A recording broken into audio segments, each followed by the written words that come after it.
So it's day 5 and it's time to make water with our CruiseRO 30-gallon-an-hour water maker. And I'm going to walk you through the steps and show you our equipment and tell you a little bit about CruiseRO and what we do for fresh water while we're cruising. So everything is stored concisely on our Morgan 416. This is the access to our water tank.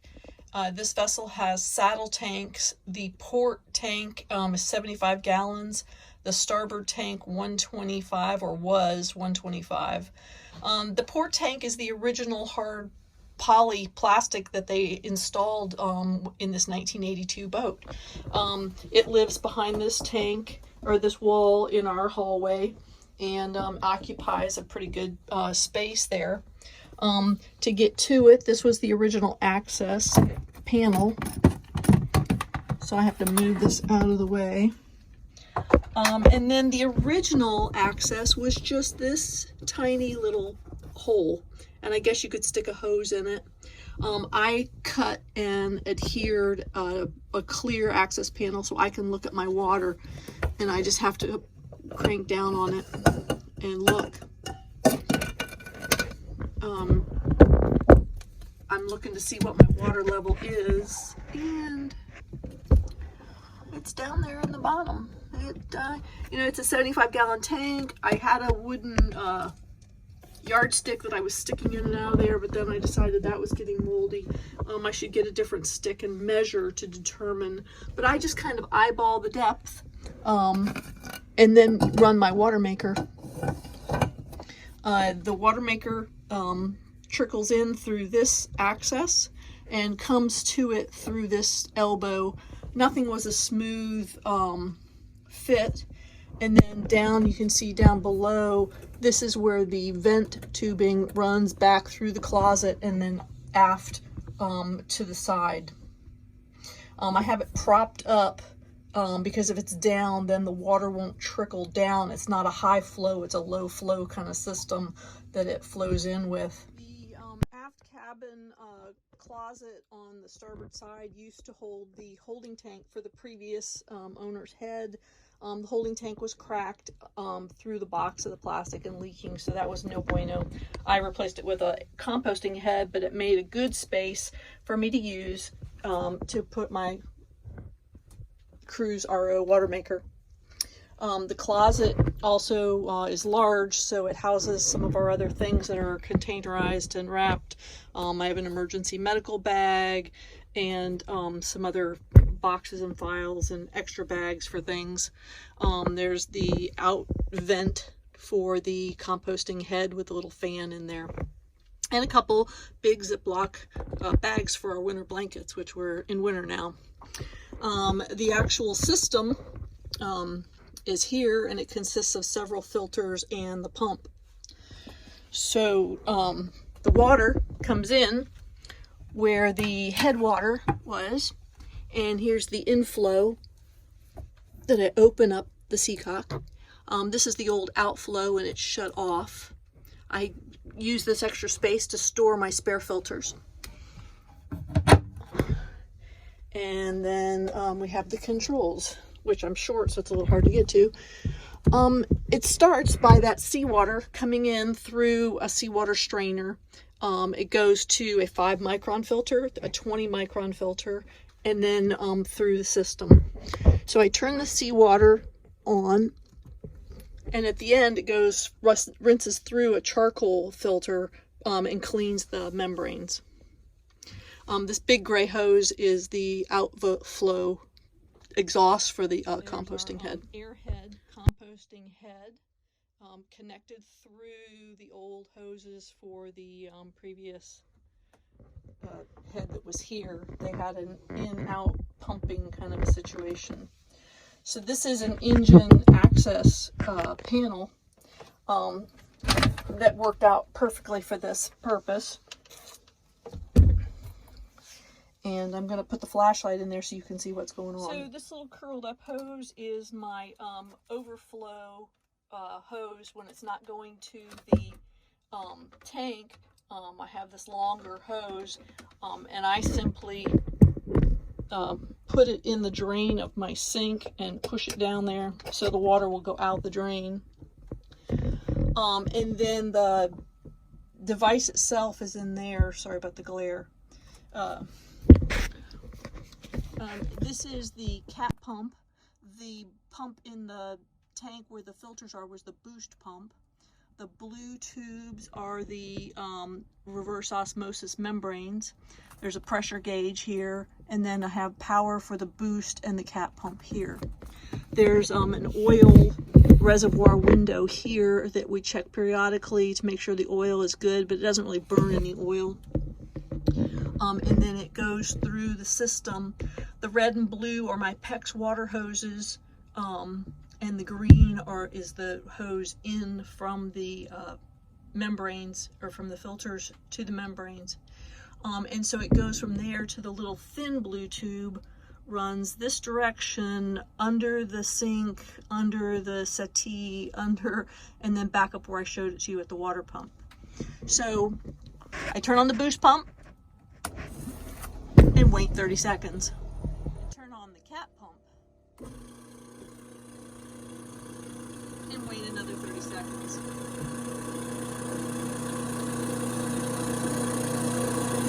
When the cap pump is primed up enough, it takes 30 seconds, and we turn up the pressure to the membranes. So I slowly turn it up and watch the dial.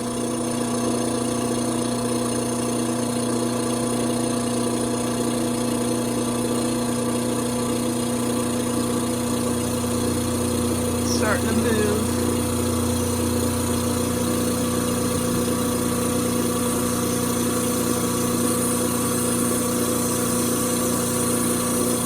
Sometimes slower is better.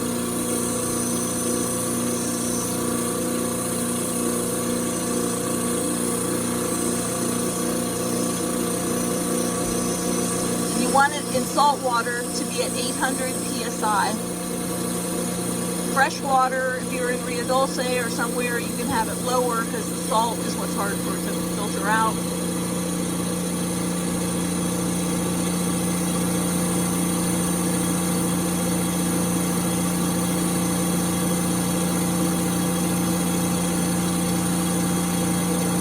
And there it is, up to pressure. We should have water. I also, in that 30-second increment, wait about 30 seconds, and then I test my water. This is my water parts per million tester, and you want to make sure you use a clean glass. It has a battery in one end that the battery can fail, and you can just replace it. The numbers are on it. Or it has a little cap on the end, and the little tester is on the inside there. So I take the tester and put it in a glass. See that?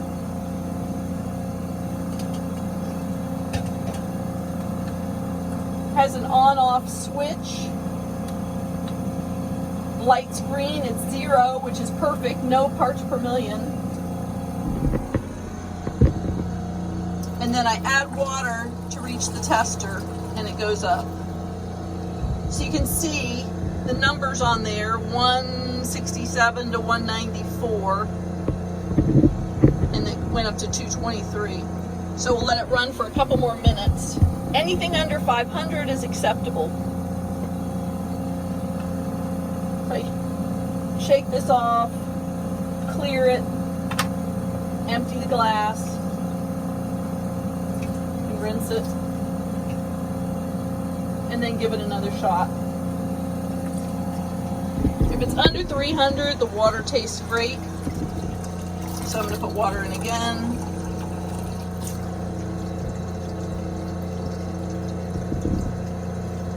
$195, 206. So it just takes a few minutes of letting it run through the reverse osmosis before you get the numbers that you want. You can see that. My system, there's a valve, and I simply turn it from the overheated Now the water's running into my tank, just to be safe. And you can hear the water trickling in there.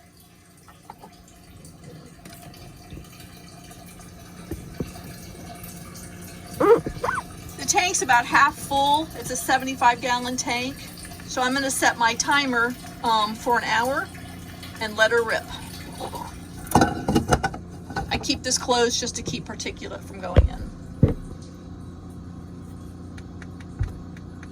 Hey, conveniently we just finished lunch and the timer went off, so I'm going to check on the water tank. Open the access panel again and look. It's getting pretty close to the surface, but still, you know. Oh, my hand just went in, so 5 or 6 inches from the top. I'm going to give it another 15 or 20 minutes. Resetting the timer. I always come in and check my equipment just to make sure that we are still at 800 psi and making good clean water, and we are.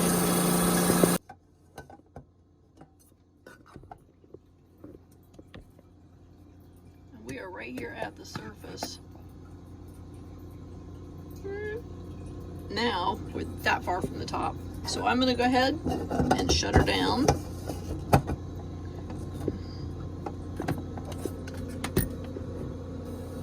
I've got the light set up here so you can see what I'm doing when I shut it down.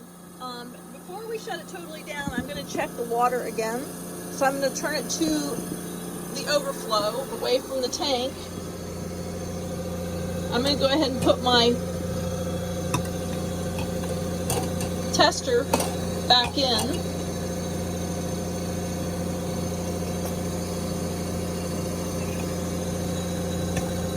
Careful, ambidextrous working. So it's on 0. We'll just add our water after all the flush. 177, 174. 0 is no parts per million, maybe fresh spring water. Seawater is over 1,000. So this is lovely, sweet, fresh drinking water. Left my little tester here to dry. I don't want it to be corroded in there. I shut it off to save the battery, so I'm just going to let this dry. And put this back in the drain, so this water, you know, you can use it if you want to wash your drain, whatever, but I just stick it back in the hole to keep it. I have been sprayed before with that. And now I'm going to come back over here and slowly turn down the pressure on my tank. So there's the little black knob, and I'm just slowly turning it down. 30 seconds on, 30 seconds off. Little hissy noises as the pressure drops, just like there was when the pressure went up.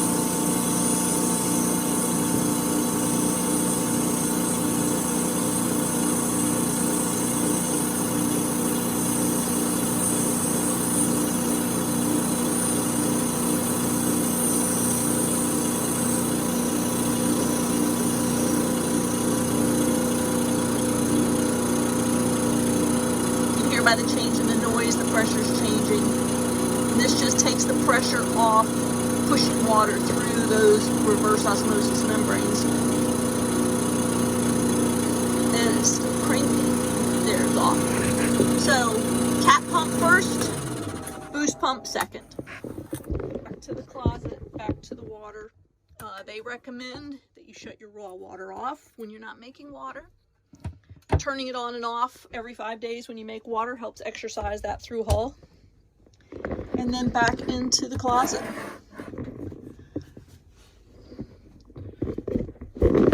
We're going to take this from the seawater setting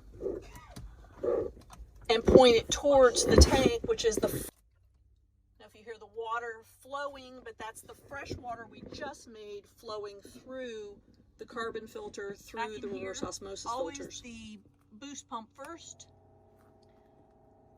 cat pump second, and this is the flushing process. 3 minutes, I've set a timer. You use your fresh water for 3 minutes. At 30 gallons an hour in, I imagine it runs about 30 gallons an hour out, so you do the math. 30 gallons an hour is a half a gallon a minute, and 3 minutes is a gallon and a half to flush the system, if I did that math right. So anyway, it's a very low flush rate if you do the 3 minutes. It helps clean your reverse osmosis membranes in a back flush manner. It gets rid of all the particulates that are in there and keeps them with fresh water on them, fresh water, so that they're not going to be contaminated, and it helps with their longevity. If you like my video, please like, share, subscribe. If you're looking for a water maker, I highly recommend CruiseRO. Rich Boren is their owner, creator. He's a cruiser who made the system himself and then started selling it commercially. He's really reachable. He'll call you back. He'll email you within 24 hours or so. And he has all the ideas and suggestions for anything that might go wrong. You know, I've had a couple things happen where my pressure dial would drop suddenly, and we found out one of the one-way flow valves that go to the micron filters, it's about 4 or 5 years old, and it was clogged somehow. So I don't know what happened to it, but it was a matter of $10. Take the line apart, put it back in, fix it, boom. The cartridges, depend on where you buy them from, are about $10. And so again, I turn off my cap pump, turn off my boost pump, and then turn off the fresh water by going back into the closet and putting this in the negative or neutral position. So it's not to seawater, not to flush, it's off. So we're done. So you set everything up one way, you take it down in the exact opposite way.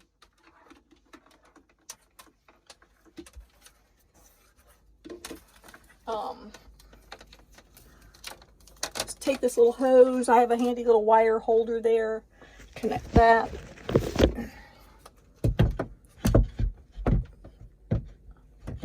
Access panel goes back in, and voila. Initially, I had a menu, how to set it up, how to shut it down, reverse process. So the system's been really good for me. I really enjoy the fact that I don't have to go to shore. I don't have to search for questionable water in foreign ports. I can make my own fresh water in any ocean. I even can make it sailing. I have 690 watts of solar and 400 amp hours of lithium battery storage, and I can, and a 5,000 watt inverter. So the inverter has enough kick to start that cap pump. The boost pump will run off the 12 volt, but the inverter has to be used to run the cap pump. But an hour's worth of run depletes me minimally. If I think I'm low on power, or I think I'm lower on water, I gauge what I'm going to do. If I have to run it every afternoon for a couple hours because my power is low, or not for a couple hours, that would fill the tank, but you know what I mean. I try and just gauge and weigh what's most important. We have to have water, but we have to have power for our systems. So anyway, it's been a pretty successful system, a pretty successful setup, and I hope you enjoy. So remember, CruiseRO, Rich Boren, and they have a website, and they have several different models of water maker. I just chose the 30 gallon an hour. It seemed the most efficient. It takes the same amount of power either way. So cheers, and if you like my videos, share, subscribe. You don't have to hit the bell if you don't want to see each video, but if you hit the bell, then every time I post something new, you'll get it.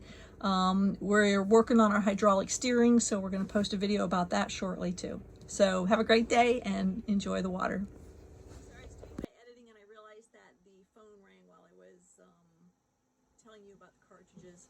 So the 5 and 20 micron cartridges are just pleated filters like you would do in a pool pump. But they say on the label whether they're 5 or 20 microns, and that a micron is what takes the partial particulates, the dissolved solids, some of it out of the water. So a 5 is a coarser filter than a 20, so it goes 5 coarse, So it goes through your C strainer, which is the coarse one, takes out grass and stuff like that. And then the 5 takes out sand and larger particles. And then the 20 takes out smaller particles. So then the reverse osmosis membrane only has to deal with the seawater minerals, and in that regard. At the end of the process, the activated charcoal filter takes the fresh water and any distillants or anything in it and runs pure fresh water through the reverse osmosis membranes, so that when they're stored, and you should use it every 5 days, 5 to 7 days works for me. I'm still getting good water out of it, but it puts fresh water through the system, so that you don't have anything contaminating.